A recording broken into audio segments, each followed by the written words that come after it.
मोहम्मद नबी भाई आखिरी मौका है अफगानिस्तान की लाज बचाने का, सीरीज को बराबरी पर लाने का। अगर भाई आज भी हार गए तो 3 मैचों की सीरीज से तो हाथ धोना ही पड़ेगा, साथ में नाक कटेगी वो अलग से। अरे T20 वर्ल्ड कप आने वाला है, ये उल्ट फेरों की बादशाह अफगानिस्तान की टीम अगर ऐसे ही एक के बाद एक मैच हारती गई तो भाई सारा बना बनाया माहौल खराब हो जाएगा।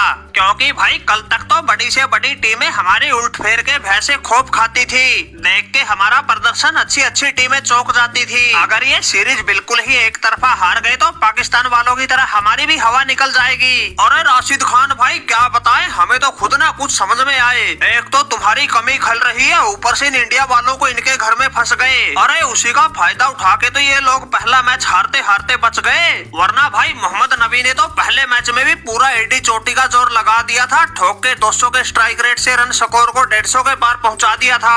अरे और सब तो छोड़ो, इनका वो T20 का नंबर 1 गेंदबाज रवि बिश्नोई का मुंह मार मार के चौके छक्के गोलगप्पे जैसा बना दिया था। बेचारे का ऐसा हाल किया, उसको जचाकर कूटा, न कोई विकेट दिया। इसलिए कह रहे भाई ये मोहम्मद नबी तो इनको दूसरे मैच में भी नहीं बख्शने वाला। अगर फिर भी हार गए तो इसमें हम क्या कर सकते हैं। अरे नबी भाई कुछ भी करो, कैसे भी करो, हमें नहीं पता, ये मैच तो हर हाल में जीत के दिखाना है, सीरीज को 1-1 की बराबरी पर लाना है। अरे कुछ तुम्हारे समझ में नहीं आ रहा, बबूमा भाई से पूछ लो, हमसे पहले तो ये इनके साथ ही खेल के आए थे। अरे बबूमा भाई कुछ करो, हमारी सहायता बता दो, कोई इनकी ऐसी कमजोरी इनका बना के पी जाए हम रायता। अरे राशिद खान भाई मुश्किल है, हमें तो नहीं लगता तुम्हारी टीम वालों से ये काम होगा। अरे चाहते तो हम भी यही है, तुम इन इंडिया वालों को रायते की तरह फैला दो, इनकी इज्जत का फलूदा बना दो।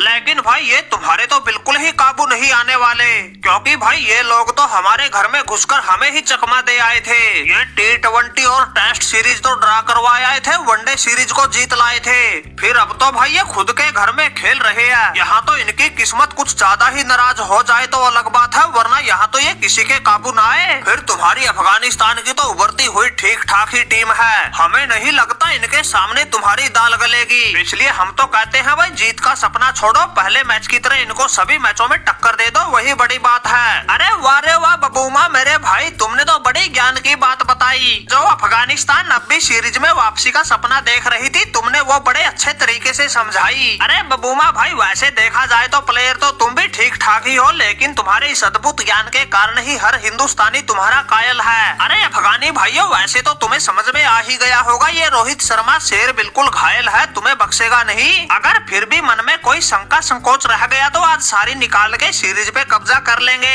अरे हाँ भाई राशिद खान और ले लो बबूमा से ज्ञान। अरे हम तो सोच रहे थे कोई इंडिया वालों की कमजोरी बताएगा, लेकिन ये तो बेचारा खुद खोप खाए बैठा है। इसलिए कह रहे थे भाई खुद की लड़ाई खुद ही लड़नी पड़ती है, दूसरों के भरोसे तो ऐसे ही हौसले टूटेंगे। अरे कहाँ हम सीरीज में वापसी की सोच रहे थे, लेकिन इस बब्बू गोसे ने तो मैच से पहले ही डरा के हमारा हौसला तोड़ दिया।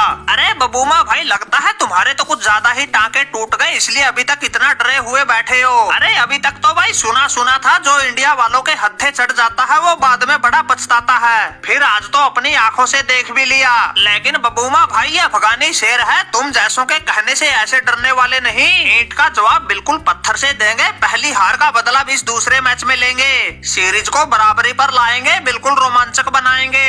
अरे राशिद खान भाई इन बातों में कुछ नहीं रखा, हमने भी यही सोचा था, वनडे में मिली हार का बदला टेस्ट सीरीज में लेंगे, और पहला ही मैच जीत के बदला लगभग ले ही लिया था। लेकिन दूसरे मैच में इन लोगों ने ऐसा पलटवार किया था, 5 दिन का मैच 1.5 दिन में निपटा दिया था। भाई हमारा तो समझाने का फर्ज था, आगे तुम जानो तुम्हारा काम जाने, हमें क्या। बबूमा तो मस्त रहता है अपनी मस्ती में, चाहे आग लगो तुम्हारी बस्ती में।